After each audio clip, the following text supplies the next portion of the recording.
আমি ছেড়েই দিতে রাজি আছি সুসভ্যতার আলোক।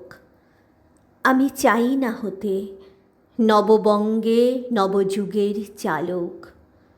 আমি নাইবা গেলেম বিলাত, নাইবা পেলেম রাজার খিলাত। যদি পরজন্মে পাইরে হতে ব্রজের রাখাল বালক, তবে নিবিয়ে দেব নিজের ঘরে সুসভ্যতার আলোক।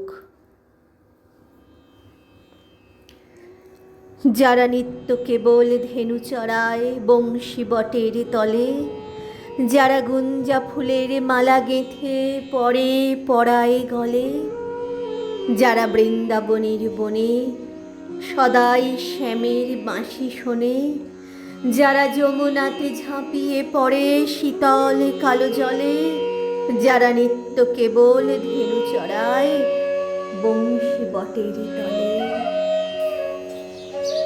ওরে বিহান হলো জাগরে ভাই, ডাকে পরস্পরে। ওরে ওই যে দধি মন্থধ্বনি উঠল ঘরে ঘরে। হ্যারো মাঠের পথে ধেনু চলে উড়িয়ে গোখুর রেণু। হ্যারো আঙিনাতে ব্রজের বধূ দুগ্ধ দোহন করে। ওরে বিহান হলো জাগরে ভাই, ডাকে পরস্পরে। ওরে শাওন মেঘের ছায়া পড়ে কালো তমাল মূলে। ওরে পার ওপার আঁধার হলো কালিন্দির কুলে।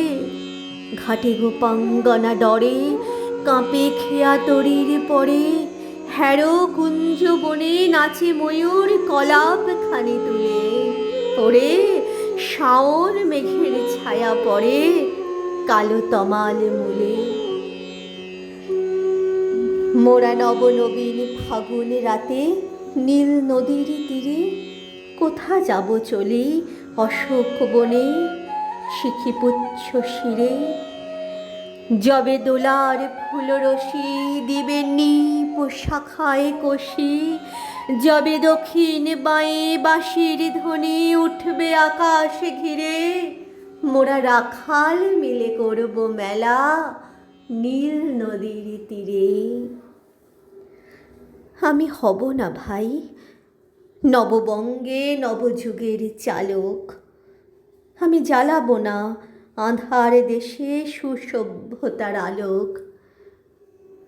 যদি ননি ছানার গায়ে কোথাও অশোক নিপের ছায়ে, আমি কোনো জন্মে পারি হতে ব্রজের গোপ বালক, তবে চাই না হতে নববঙ্গে নবযুগের চালক।